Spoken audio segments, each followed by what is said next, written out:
ਵਿੱਚ ਇਹਨਾਂ ਨੇ ਆਪਣੇ ਆਉਣ ਦਾ ਕਾਰਨ ਦੱਸਿਆ कि असीं दिल्ली शहर तो चल के आए हाँ। चंदू के मनिंद हम खोजत बेलंद फेरे। चंदू दी लड़की वास्ते, चंदू दी कन्या वास्ते असीं रिश्ता लभ रहे हाँ। किसे चंगे रिश्ते दी भाल कर रहे हैं। इहो जिहा रिश्ता होवे, इहो जिहा घर होवे ਜਿਹੜਾ ਚੰਦੂ ਦੇ ਘਰ ਦੇ ਬਰਾਬਰ ਚੰਦੂ ਵਰਗਾ ਹੋਵੇ। ਪ੍ਰਾਪਤ ਨ ਪਇਓ ਬਹੁ ਥਾਨ ਮੈਂ ਸੁਨਾਏ ਹੈ। ਅਸੀਂ ਬੜੀਆਂ ਥਾਵਾਂ ਤੇ ਜਾ ਕੇ ਬਹੁਤ ਨਗਰਾਂ ਵਿੱਚ, ਬਹੁਤ ਸ਼ਹਿਰਾਂ ਵਿੱਚ ਫਿਰੇ ਆ, ਪਰ ਸਾਨੂੰ ਚੰਦੂ ਦੇ ਬਰਾਬਰ ਦਾ ਕੋਈ ਰਿਸ਼ਤਾ ਨਹੀਂ ਲੱਭਾ। ਉਹਦੀ ਲੜਕੀ ਵਾਸਤੇ ਕੋਈ ਚੰਗਾ ਵਾਰ ਤੇ ਘਰ ਪ੍ਰਾਪਤ ਨਹੀਂ ਹੋਇਆ। ਹੋਤੇ ਕੁਛ ਸਿੱਖ ਤਿੰਨੋਂ ਗੁਰੂ ਕੀ ਸਿਫਤ ਕੀਨ। ਜੇ ਕਿਤੇ ਵਾਰ ਚੰਗਾ ਮਿਲਦਾ ਸੀ ਤੇ ਘਰ ਚੰਗਾ ਨਹੀਂ ਸੀ ਹੁੰਦਾ। ਜੇ ਘਰ ਚੰਗਾ ਹੁੰਦਾ ਤੇ ਜਿਹੜਾ ਲੜਕਾ ਹੈ ਉਹ ਵੇਖਣ ਨੂੰ ਕੁਝ ਹੀ ਰੂਪ ਵਾਲਾ ਹੁੰਦਾ ਹੈ। ਅਸੀਂ ਬੜਾ ਫਿਰੇ ਆ, ਹਾਰ ਗਏ ਆ, ਪਰ ਸਾਨੂੰ ਕੋਈ ਇਹੋ ਜਿਹਾ ਪਰਿਵਾਰ ਨਹੀਂ ਮਿਲਿਆ ਜਿਹਦਾ ਸਬੰਧ ਅਸੀਂ ਚੰਦੂ ਨਾਲ ਜੋੜ ਸਕੀਏ। ਉੱਥੇ ਕੁਝ ਸਿੱਖਾਂ ਨੇ ਜਦੋਂ ਇਹਨਾਂ ਲਾਗੀਆਂ ਦੇ ਮੂੰਹ ਤੋਂ ਇਹ ਗੱਲ ਸੁਣੀ, ਉੱਤੇ ਕੁਛ ਸਿੱਖ ਤਿੰਨੋਂ ਗੁਰੂ ਕੀ ਸਿਫਤ ਕੀਨ। ਉਹ ਜਿਹੜੇ ਸਿੱਖ ਸਨ, ਜਦੋਂ ਉਹਨਾਂ ਨੇ ਗੱਲ ਸੁਣੀ, ਉਹ ਬੋਲੇ ਨਾ ਲਾਗੀਆਂ ਨੂੰ, ਕਹਿਣ ਲੱਗੇ ਸਤਿਗੁਰੂ ਗੁਰੂ ਅਰਜਨ ਦੇਵ ਸਾਹਿਬ ਜੀ ਦੀ ਸਿਫਤ ਕਰਕੇ, ਮਹਾਰਾਜ ਜੀ ਦੀ ਵਡਿਆਈ ਕਰਕੇ ਇਹਨਾਂ ਨੂੰ ਸਰਵਣ ਕਰਾਈ। ਤਨ ਅਨ ਗਨ ਨਿਤ ਸੰਗਤ ਚੜਾਏ ਹੈ। ਕਹਿੰਦੇ ਲਾਗੀਓ ਇੱਕ ਘਰ ਸਾਡੀ ਦ੍ਰਿਸ਼ਟੀ ਵਿੱਚ ਹੈ, ਜੇ ਤੁਸੀਂ ਵੇਖਣਾ ਚਾਹੋ ਤੇ ਵੇਖ ਲਓ ਜਾ ਕੇ। ਧੰਨ ਗੁਰੂ ਅਰਜਨ ਦੇਵ ਸਾਹਿਬ ਪੰਜਵੇਂ ਪਾਤਸ਼ਾਹ ਦਾ ਘਰ, ਜਿੱਥੇ ਮਾਇਆ ਦੀ ਤਾਂ ਗਿਣਤੀ ਕੋਈ ਨਹੀਂ ਵੀ ਕਿੰਨੀ ਕੁ ਮਾਇਆ ਉਹਨਾਂ ਦੇ ਚਰਨਾਂ ਵਿੱਚ ਆਉਂਦੀ ਹੈ। ਗੁਰੂ ਕੀਆਂ ਸੰਗਤਾਂ ਉਹਨਾਂ ਦੇ ਚਰਨਾਂ ਵਿੱਚ ਕਿਤਨੀ ਕੁ ਮਾਇਆ ਅਰਪਣ ਕਰਦੀਆਂ ਨੇ, ਉਸ ਮਾਇਆ ਦੀ ਕੋਈ ਗਿਣਤੀ ਮਿਣਤੀ ਨਹੀਂ ਹੋ ਸਕਦੀ। ਉੱਤਮ ਮਹਾਨ ਜਿਨੇ ਮਾਨਤ ਜਹਾਨ ਬਹੁ। ਔਰ ਸੰਸਾਰ ਵਿੱਚ ਬੜੇ ਉੱਤਮ ਤੇ ਸਰਬ ਸ੍ਰੇਸ਼ਟ ਨੇ ਸਤਿਗੁਰੂ ਜੀ, ਔਰ ਸਾਰਾ ਜਹਾਨ, ਸਾਰਾ ਜਗਤ ਜਿਨ੍ਹਾਂ ਨੂੰ ਮੰਨਦਾ ਤੇ ਪੂਜਦਾ ਹੈ। ਜਾਹਰ ਵਿਸਾਲ ਜਸ ਸਭ ਤੇ ਸੁਹਾਏ ਹੈ। ਉਹਨਾਂ ਦਾ ਸੁਜਸ, ਉਹਨਾਂ ਦੀ ਮਹਿਮਾ ਸਾਰੇ ਜਗਤ ਵਿੱਚ ਬੜੀ ਜ਼ਾਹਰ ਪ੍ਰਗਟ ਹੈ। ਬੜਾ ਭਾਰੀ ਪ੍ਰਤਾਪ ਉਹਨਾਂ ਦਾ ਸਾਰੇ ਜਗਤ ਵਿੱਚ ਉਜਾਗਰ ਹੈ।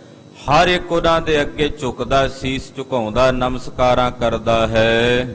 ਕਬਿਤ ਧਾਨਿਆਰ ਬੰਸ ਤੋਂ ਬਿਦਤ ਜਿਮ ਕਹਿਓ ਤਿਮ। ਉਹਨਾਂ ਦੇ ਘਰ ਵਿੱਚ ਧਨ ਉਹਦੀ ਕਮੀ ਨਹੀਂ। ਫਿਰ ਜੇ ਉਹਨਾਂ ਦੇ ਬੰਸ ਦੀ ਗੱਲ ਕਰੇ ਤੇ ਉਹਨਾਂ ਦਾ ਬੰਸ ਵੀ ਬੜਾ ਸ੍ਰੇਸ਼ਟ, ਸੋਢੀਆਂ ਦੀ ਕੁੱਲ ਦਾ ਸਿਰਮੌਰ ਬੰਸ ਹੈ।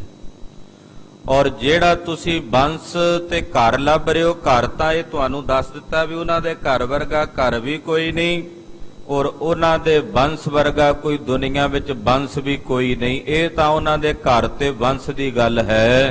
ਤਿੰਨ ਕੇ ਸਪੁੱਤਰ ਪਇਓ ਤਾਂ ਕੀ ਸੁਨ ਗਾਥ ਕੋ। ਅੱਗੋਂ ਜਿਹੜੇ ਉਹਨਾਂ ਦੇ ਸਪੁੱਤਰ ਨੇ, ਜਿਨ੍ਹਾਂ ਬਾਰੇ ਅਸੀਂ ਤੁਹਾਨੂੰ ਦੱਸ ਪਾ ਰਹੇ ਹਾਂ ਵੀ ਚੰਦੂ ਦੀ ਲੜਕੀ ਵਾਸਤੇ ਜੇ ਤੁਸੀਂ ਵਰ ਲੱਭਦੇ ਹੋ ਜਿਹੋ ਜਿਹਾ, ਤੇ ਜਿਹੋ ਜਿਹਾ ਪੁੱਤਰ ਹੈ ਗੁਰੂ ਅਰਜਨ ਦੇਵ ਸਾਹਿਬ ਜੀ ਦਾ, ਐਸੇ ਮਹਾਨ ਸੁੰਦਰ ਸਰੂਪ ਨੇ ਉਹ ਗੁਰੂ ਹਰਗੋਬਿੰਦ ਸਾਹਿਬ ਛੇਵੇਂ ਪਾਤਸ਼ਾਹ, ਜਿਨ੍ਹਾਂ ਦੇ ਮਾਨਿੰਦ, ਜਿਨ੍ਹਾਂ ਵਰਗਾ ਸੁੰਦਰ, ਜਿਨ੍ਹਾਂ ਜੈਸਾ ਸਰਵੋਤਮ ਸੰਸਾਰ ਦੇ ਵਿੱਚ ਕੋਈ ਦੂਜਾ ਨਹੀਂ ਹੋਣਾ। ਰਾਜ ਚਿੰਨ ਅੰਗ ਮੈਂ ਅਨੰਗ ਕੋ ਸਰੂਪ ਮਾਨੋ। ਉਹਨਾਂ ਦੇ ਸਰੀਰ ਦੇ ਅੰਗਾਂ ਵਿੱਚ ਰਾਜਸੀ ਚਿੰਨ ਨੇ। ਰਾਜਸੀ ਚਿੰਨ ਦਾ ਪ੍ਰਤਾਪ ਉਹਨਾਂ ਦੇ ਸਰੀਰ ਦੇ ਅੰਗਾਂ ਵਿੱਚੋਂ ਝਲਕਦੇ ਨੇ। ਔਰ ਜਿੱਥੇ ਰਾਜਸੀ ਉਹਨਾਂ ਦੇ ਸਰੀਰ ਦੇ ਵਿੱਚੋਂ ਚਿੰਨ ਝਲਕਦੇ ਨੇ, ਉੱਥੇ ਅਨੰਗ ਕੋ ਸਰੂਪ ਮਾਨੋ। ਅਨੰਗ ਕਹਿੰਦੇ ਨੇ ਕਾਮਦੇਵ ਨੂੰ।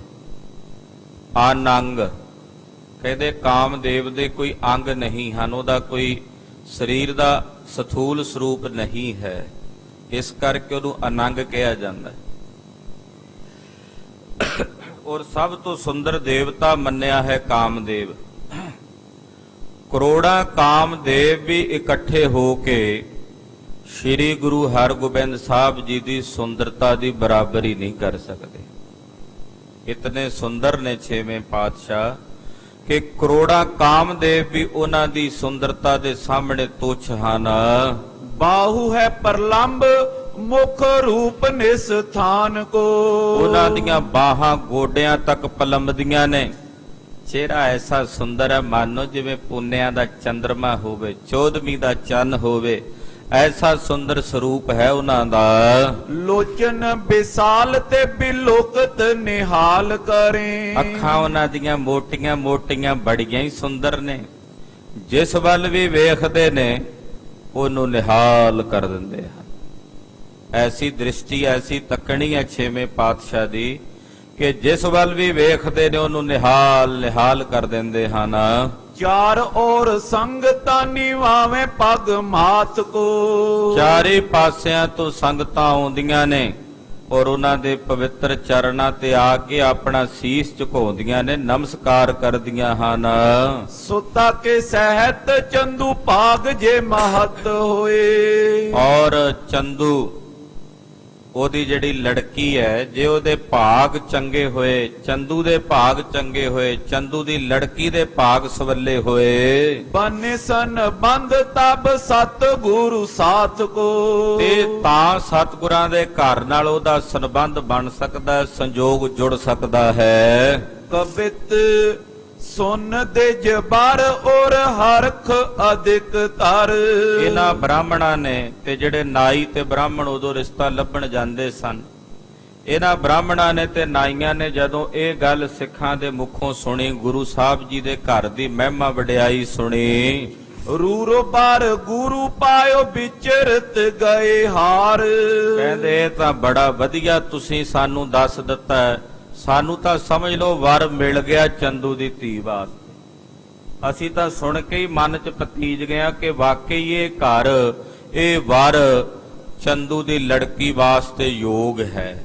ਅਸੀਂ ਤਾਂ ਲੱਭਦੇ ਲੱਭਦੇ ਹਾਰ ਗਏ ਸੀ, ਸਾਨੂੰ ਕੋਈ ਐਸਾ ਵਰ ਘਰ ਨਹੀਂ ਸੀ ਮਿਲ ਰਿਹਾ।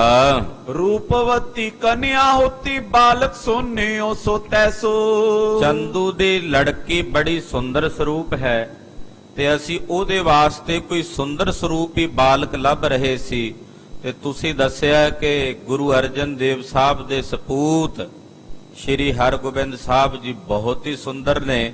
ਇਹ ਤਾਂ ਬਹੁਤ ਵਧੀਆ ਆਨੰਦ ਬਣ ਜਾਏਗਾ, ਸੰਜੋਗ ਬਣ ਜਾਏਗਾ।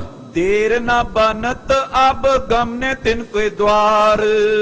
ਦੇਰੀ ਨਹੀਂ ਬਣਦੀ, ਹੁਣੇ ਸਾਡਾ ਉਹਨਾਂ ਦੇ ਘਰ ਵਿੱਚ ਜਾਣਾ ਬਣਦਾ ਕਿ ਅਸੀਂ ਹੁਣੇ ਉਹਨਾਂ ਦੇ ਕੋਲ ਜਾਈਏ। ਜਾਨ ਪੈ ਆਰੂੜ ਕਰ ਆਨੰਦ ਆਗੂੜ ਕਰ। ਉਸੇ ਵੇਲੇ ਆਪੋ ਆਪਣੀਆਂ ਸਵਾਰੀਆਂ ਤੇ ਸਵਾਰ ਹੋ ਕੇ ਲਾਗੀ ਜਿਹੜੇ ਸਨ, ਬੜੇ ਆਨੰਦ ਵਿੱਚ ਭਿੱਜੇ ਹੋਏ, ਇਹ ਲਾਹੌਰ ਤੋਂ ਸ੍ਰੀ ਅੰਮ੍ਰਿਤਸਰ ਸਾਹਿਬ ਨੂੰ ਚੱਲ ਪਏ। ਪੰਥ ਮੈਂ ਪਿਆਨੇ ਬਾਤ ਚਿਤ ਮੈਂ ਵਿਚਾਰ ਚਾਰੂ। ਰਸਤੇ ਵਿੱਚ ਟੁਰੇ ਆਉਂਦੇ ਨੇ ਔਰ ਆਪਣੇ ਮਨ ਹੀ ਮਨ ਕਈ ਤਰ੍ਹਾਂ ਦੀਆਂ ਵਿਚਾਰਾਂ ਕਰਦੇ ਆ ਰਹੇ ਹਨ। ਰਾਮਦਾਸ ਪੂਰੀ ਮੈਂ ਪ੍ਰਵੇਸ਼ ਭਏ ਆਨ ਕਰ। ਆ ਕੇ ਇਹ ਗੁਰੂ ਰਾਮਦਾਸ ਸੱਚੇ ਪਾਤਸ਼ਾਹ ਜੀ ਦੀ ਪਵਿੱਤਰ ਨਗਰੀ ਦੇ ਵਿੱਚ ਪ੍ਰਵੇਸ਼ ਕੀਤਾ ਹੈ। ਸੋਦਾ ਸਾਰ ਹੇਰ ਕੇ ਪ੍ਰਸੰਤਾ ਵਿਸ਼ੇਸ਼ ਧਾਰ। ਸੋਦਾ ਸਾਰ ਸ੍ਰੀ ਅੰਮ੍ਰਿਤਸਰ ਆ ਕੇ ਪਹੁੰਚੇ। ਮਹਾਰਾਜ ਜੀ ਦੇ ਦਰਬਾਰ ਦੀ ਆਭਾ, ਗੁਰਦੇਵ ਦੇ ਦਰਬਾਰ ਦੀ ਸ਼ੋਭਾ, ਗੁਰੂ ਨਗਰੀ ਦੀ ਮਹਿਮਾ ਇਹਨਾਂ ਆਪਣੀਆਂ ਅੱਖਾਂ ਨਾਲ ਵੇਖੀ, ਤੱਕੀ ਤੇ ਆਨੰਦ ਸਹਿਤ ਹੋ ਗਏ। ਸਵਈਆ ਅੰਦਰ ਸ਼੍ਰੀ ਹਰਿ ਮੰਦਰ ਕੇ ਗੁਰ ਸੁੰਦਰ ਰੂਪ ਬਿਰਾਜਤ ਹੈ। ਸੱਚਖੰਡ ਸ੍ਰੀ ਹਰਿਮੰਦਰ ਸਾਹਿਬ ਵਿਖੇ ਸੁੰਦਰ ਸਰੂਪ ਸਤਿਗੁਰੂ ਧੰਨ ਸ੍ਰੀ ਗੁਰੂ ਅਰਜਨ ਦੇਵ ਸਾਹਿਬ ਜੀ ਜਪਿਓ ਜਨ ਅਰਜਨ ਦੇਵ ਗੁਰੂ, ਫਿਰ ਸੰਕਟ ਜੋਨ ਗਰਭ ਨਾ ਆਇਓ। ਐਸੇ ਸਤਿਗੁਰੂ ਗੁਰੂ ਅਰਜਨ ਦੇਵ ਸਾਹਿਬ ਜੀ ਸੋਹਣਿਆ ਸ੍ਰੀ ਹਰਿਮੰਦਰਾਂ ਵਿੱਚ ਬਿਰਾਜਮਾਨ ਹਨ। ਸੰਗਤ ਆਵਤ ਹੈ ਇੱਕ ਜਾਤ। ਸੰਗਤਾਂ ਆ ਰਹੀਆਂ ਨੇ, ਇਹ ਆ ਰਹੇ ਨੇ, ਆ ਕੇ ਗੁਰੂ ਚਰਨਾਂ 'ਚ ਨਮਸਕਾਰਾਂ ਕਰ ਰਹੇ ਨੇ। ਇੱਕ ਨਮਸਕਾਰਾਂ ਕਰਕੇ ਸਤਿਗੁਰਾਂ ਕੋਲੋਂ ਵਿਦਾ ਹੋ ਕੇ ਜਾ ਰਹੇ ਨੇ। ਨਿਹਾਰਤ ਹੀ ਅਗ ਭਾਜਤ। ਐਸਾ ਸੁੰਦਰ ਸਰੂਪ ਹੈ ਸਤਿਗੁਰਾਂ ਦਾ ਕਿ ਦਰਸ਼ਨ ਕਰਦਿਆਂ ਹੀ ਪਾਪ ਨਸ ਜਾਂਦੇ ਹਨ। ਗੁਰੂ ਅਰਜਨ ਦੇਵ ਸਾਹਿਬ ਦੇ ਦੀਦਾਰ ਕੀਤਿਆਂ ਹੀ ਸਾਰੇ ਪਾਪ ਦਗਧ ਹੋ ਜਾਂਦੇ ਹਨ।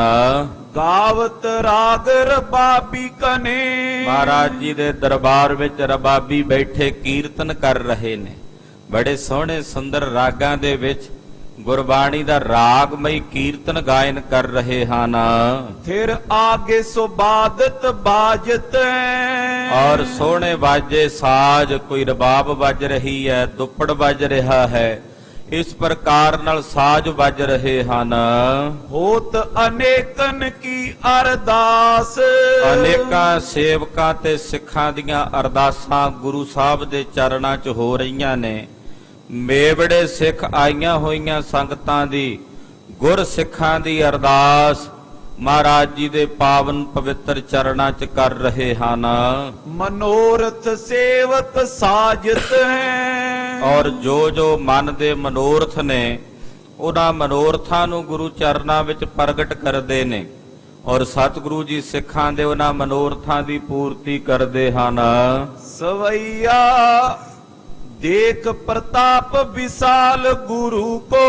ਧੰਨ ਗੁਰੂ ਅਰਜਨ ਦੇਵ ਸਾਹਿਬ ਜੀ ਮਹਾਰਾਜ ਜੀ ਦਾ ਮਹਾਨ ਵਿਸ਼ਾਲ ਪ੍ਰਤਾਪ ਇਹਨਾਂ ਬ੍ਰਾਹਮਣਾਂ ਤੇ ਨਾਈਆਂ ਨੇ ਵੇਖਿਆ, ਜਿਹੜੇ ਚੰਦੂ ਦੇ ਲਾਗੀ ਬਣ ਕੇ ਆਏ ਹਨ। ਵਿਪਰ ਆਨੰਦ ਲਿਓ ਔਰ ਭਾਰੀ। ਇਹ ਲਾਗੀ ਗੁਰੂ ਅਰਜਨ ਦੇਵ ਸਾਹਿਬ ਜੀ ਮਹਾਰਾਜ ਜੀ ਦਾ ਭਾਰੀ ਪ੍ਰਤਾਪ ਵੇਖ ਕੇ ਬੜੇ ਆਨੰਦ ਵਿੱਚ ਆਏ ਹਨ। ਚੰਦੂ ਮਨਿੰਦ ਕੈਦੋਂ ਬਿਲੰਦ। ਸੋਚਦੇ ਨੇ ਕਿ ਗੁਰੂ ਸਾਹਿਬ ਜੀ ਦਾ ਘਰ ਚੰਦੂ ਦੇ ਬਰਾਬਰ ਜਾਪਦਾ ਜਾਂ ਉਹਨਾਂ ਤੋਂ ਵੀ ਵੱਡਾ ਲੱਗਦਾ ਹੈ, ਕਿਉਂਕਿ ਇਹਨਾਂ ਦੀ ਬੁੱਧੀ ਵਿੱਚ ਤਾਂ ਚੰਦੂ ਬੜਾ ਪ੍ਰਤਿਸ਼ਠਿਤ ਵਿਅਕਤੀ ਸੀ ਨਾ, ਉਹਦੇ ਲਾਗੀ ਜੋ ਸਨ। ਪਰ ਇਹ ਨਹੀਂ ਪਤਾ ਕਿ ਸਤਿਗੁਰਾਂ ਦਾ ਘਰ ਤਾਂ ਸਭ ਤੋਂ ਸ੍ਰੇਸ਼ਟ ਹੈ, ਚੰਦੂ ਦਾ ਘਰ ਤਾਂ ਮਹਾ ਨੀਚਾਂ ਦਾ ਘਰ ਹੈ। ਪਰ ਇਹਨਾਂ ਨੂੰ ਇਦਾਂ ਹੀ ਪ੍ਰਤੀਤ ਹੋ ਰਿਹਾ ਹੈ ਕਿ ਜਿਵੇਂ ਵੇਖੀਏ ਕਿ ਬਾਹਰਲਾ ਪ੍ਰਤਾਪ ਵੇਖੀਏ, ਧਨ ਵੇਖੀਏ, ਸੰਗਤਾਂ ਵੱਲੋਂ ਗੁਰੂ ਪਾਤਸ਼ਾਹ ਦੀ ਪੂਜਾ ਵੇਖੀਏ ਤੇ ਚੰਦੂ ਦੇ ਬਰਾਬਰ ਲੱਗਦਾ ਜਾਂ ਚੰਦੂ ਨਾਲੋਂ ਵੀ ਵੱਧ ਪ੍ਰਤਾਪ ਗੁਰੂ ਸਾਹਿਬ ਦੇ ਘਰ ਦਾ ਜਾਪਦਾ ਹੈ। ਮਾਨਤ ਬੰਧਨ ਕੈ ਨਰ ਨਾਰੀ। ਅਨੇਕਾਂ ਨਰ ਨਾਰੀਆਂ ਮਹਾਰਾਜ ਜੀ ਦੇ ਚਰਨਾਂ ਵਿੱਚ ਬੰਦਨਾ ਕਰ ਰਹੇ ਨੇ, ਨਮਸਕਾਰਾਂ ਕਰ ਰਹੇ ਨੇ, ਇਹਨਾਂ ਨੂੰ ਮੰਨ ਕੇ ਪੂਜ ਰਹੇ ਨੇ।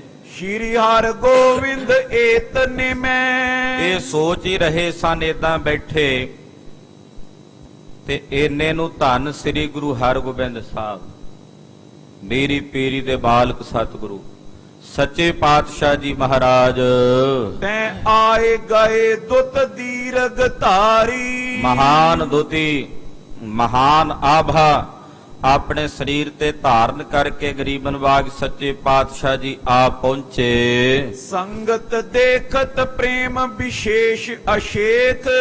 ਸੰਗਤਾਂ ਵੇਖ ਰਹੀਆਂ ਨੇ, ਸਤਿਗੁਰੂ ਸੱਚੇ ਪਾਤਸ਼ਾਹ ਦੇ ਦਰਸ਼ਨ ਕਰ ਰਹੀਆਂ ਬੜੇ ਵਿਸ਼ੇਸ਼ ਪ੍ਰੇਮ ਕਰਕੇ। ਖਰੇ ਹੋਏ ਆਦਰਕਾਰੀ। ਔਰ ਸਤਿਗੁਰਾਂ ਦੇ ਸਾਹਮਣੇ ਗੁਰਸਿੱਖ ਉੱਠ ਕੇ ਖਲੋ ਗਏ। ਜਦੋਂ 6ਵੇਂ ਪਾਤਸ਼ਾਹ ਆਏ ਨਾ ਤੇ ਸੰਗਤ ਨੇ ਉੱਠ ਕੇ ਮਹਾਰਾਜ ਜੀ ਦੇ ਆਉਂਦਿਆਂ ਦਾ ਅਦਬ ਕੀਤਾ, ਸਤਿਕਾਰ ਕੀਤਾ। ਕਬਿਤ ਕੋਕਨਾਦ ਪਦ ਮ੍ਰਿਦ ਰਤਤ ਛਬੀਲੇ ਅਤ। ਮਹਾਰਾਜ ਗਰੀਬ ਨਵਾਜ ਸੱਚੇ ਪਾਤਸ਼ਾਹ ਜੀ ਲਾਲ ਕਵਲ ਵਾਂਗ ਆਨੰਦ ਕਰਨ ਵਾਲੇ ਹਨ। ਹੀਰਨ ਕੀ ਪੰਗਤ ਜਿਉ ਨਖ ਹੈ ਆਨੰਦ ਕਰ। ਮਹਾਰਾਜ ਸੱਚੇ ਪਾਤਸ਼ਾਹ ਜੀ ਦੇ ਚਰਨ ਲਾਲ ਕਵਲ ਵਾਂਗ ਨੇ। ਔਰ ਖਾਲਸਾ ਜੀ ਗਰੀਬ ਨਵਾਜ ਸੱਚੇ ਪਾਤਸ਼ਾਹ ਜੀ ਦੇ ਜਿਹੜੇ ਚਰਨਾਂ ਦੇ ਨੋਹ ਹਨ, ਉਹਨਾਂ ਦੀ ਪੰਗਤ, ਉਹਨਾਂ ਦੀ ਜਿਹੜੀ ਕਤਾਰ ਹੈ ਚਰਨਾਂ ਦੇ ਨੋਹਾਂ ਦੀ, ਉਹ ਏਦਾਂ ਜਾਪਦਾ ਜਿਵੇਂ ਹੀਰਿਆਂ ਦੀ ਪੰਗਤ ਦਮਕ ਰਹੀ ਹੋਵੇ, ਜਿਵੇਂ ਹੀਰਿਆਂ ਦੀ ਲੜੀ ਚਮਕ ਰਹੀ ਹੋਵੇ। ਚਿਕਨ ਆਕਾਰ ਏਕ ਸਾਰ ਜੁਗ ਜੰਗ ਨੀਕੇ। ਮਹਾਰਾਜ ਸੱਚੇ ਪਾਤਸ਼ਾਹ ਜੀ ਦੀਆਂ ਜਾਂਘਾਂ ਬੜੀਆਂ ਸੁੰਦਰ, ਇੱਕ ਸਮਾਨ, ਬੜੀਆਂ ਬਲਵਾਨ ਹਨ। ਗੋਲਫ ਸੋ ਜਾਨੂ ਗ੍ਰੰਥ ਨਿਠੁਰ ਬਿਲੰਦ ਕਰ। ਗੋਲਫ ਕਹਿੰਦੇ ਨੇ ਗਿੱਟਿਆਂ ਨੂੰ, ਗਿੱਟੇ ਤੇ ਗੋਡਿਆਂ ਦੀਆਂ ਗੰਢਾਂ ਪੀਡੀਆਂ ਹਨ ਤੇ ਵੱਡੀਆਂ ਹਨ। ਤ੍ਰਿਵਲੀ ਉਦਰ ਪਰ ਨਾਭਿਕਾ ਗੰਭੀਰ ਸ਼ੁਭ। ਗੁਰਦੇਵ 6ਵੇਂ ਪਾਤਸ਼ਾਹ ਜੀ ਦੇ ਪੇਟ ਤੇ ਤਿਰਵਲੀ ਪੈਂਦੀ ਹੈ। ਅੱਜ ਇਹਨੂੰ ਅੱਜ ਕੱਲ ਮੇਰੇ ਖਿਆਲ ਅੰਗਰੇਜ਼ੀ ਵਿੱਚ ਸਿੱਖ ਸਾਹਿਬ ਜਾਂ ਕੁਝ ਏਦਾਂ ਬੋਲਦੇ ਆ। ਉਹ ਤਿਰਵਲੀ ਮਹਾਰਾਜ ਛੇਵੇਂ ਪਾਤਸ਼ਾਹ ਦੇ ਪੇਟ ਤੇ ਪੈਂਦੀ, 3 ਵਲ ਪੈਂਦੇ, ਇਹੋ ਜਿਹਾ ਮਹਾਰਾਜ ਜੀ ਦਾ ਬਲਵਾਨ ਸਰੀਰ ਹੈ। ਔਰ ਨਾਭ ਕਾ ਗੰਭੀਰ ਸ਼ੁਭ, ਗੁਰਦੇਵ ਦੇ ਪੇਟ ਦੀ ਨਾਭੀ ਬੜੀ ਡੂੰਗੀ ਹੈ, ਬੜੀ ਸੁੰਦਰ ਹੈ। ਆਯੁਤ ਸੋ ਛਾਤੀ ਦਵੈ ਉਤੰਗ ਹੈ ਸਿਕੰਦ ਕਰ। ਔਰ ਚੌੜੀ ਛਾਤੀ ਹੈ ਮਹਾਰਾਜ ਛੇਵੇਂ ਪਾਤਸ਼ਾਹ ਦੀ। ਇਹ ਗੁਰਦੇਵ ਦੇ ਦਰਸ਼ਨ ਕਰਾ ਰਹੇ ਨੇ, ਆਖੋ ਸਤਨਾਮ। ਸ੍ਰੀ ਵਾਹਿਗੁਰੂ। ਅਸੀਂ ਦਰਸ਼ਨ ਨਹੀਂ ਕੀਤੇ ਛੇਵੇਂ ਪਾਤਸ਼ਾਹ ਦੇ, ਪਰ ਭਾਈ ਸੰਤੋਖ ਸਿੰਘ ਜੀ ਸਾਨੂੰ ਦਰਸ਼ਨ ਕਰਵਾ ਰਹੇ ਨੇ ਵੀ ਇਦਾਂ ਦੇ ਨੇ ਸਤਿਗੁਰੂ। ਪੇਟ ਤੇ ਤ੍ਰਿਵਲੀ ਹੈ, ਡੂੰਗੀ ਨਾਭੀ ਹੈ ਔਰ ਚੌੜੀ ਛਾਤੀ ਹੈ, ਮੋਢੇ ਉੱਚੇ ਹਨ। ਗਾਡੇ ਪੁੱਜ ਦੰਡ ਹੈ ਪ੍ਰਚੰਡ ਬਲਵੰਡ ਵੱਡੇ। ਔਰ ਬਾਹਾਂ ਬੜੀਆਂ ਬਲਵਾਨ ਹਨ, ਬੜੇ ਪ੍ਰਚੰਡ ਬਾਹਾਂ ਮਹਾਰਾਜ ਸੱਚੇ ਪਾਤਸ਼ਾਹ ਜੀ ਦੀਆਂ ਬਲ ਵਾਲੀਆਂ ਹਨ। ਕੁੰਜਰ ਕੀ ਸੁੰਡ ਜਿਵੇਂ ਸ਼੍ਰੀ ਹਰ ਗੋਬਿੰਦ ਕਰ। ਔਰ ਖਾਲਸਾ ਜੀ ਬਾਹਾਂ ਗੋਡਿਆਂ ਤੱਕ ਲਮਕਦੀਆਂ ਨੇ, ਐਸੀਆਂ ਬਲਵਾਨ ਨੇ ਜਿਵੇਂ ਹਾਥੀ ਦੀ ਸੁੰਡ ਹੁੰਦੀ ਹੈ ਨਾ, ਬੜੀ ਤਾਕਤ ਵਾਲੀ। ਹਾਥੀ ਦੀ ਸੁੰਡ 'ਚ ਬਹੁਤ ਜ਼ਿਆਦਾ ਬਲ ਹੁੰਦਾ, ਤਾਣ ਹੁੰਦਾ ਹੈ।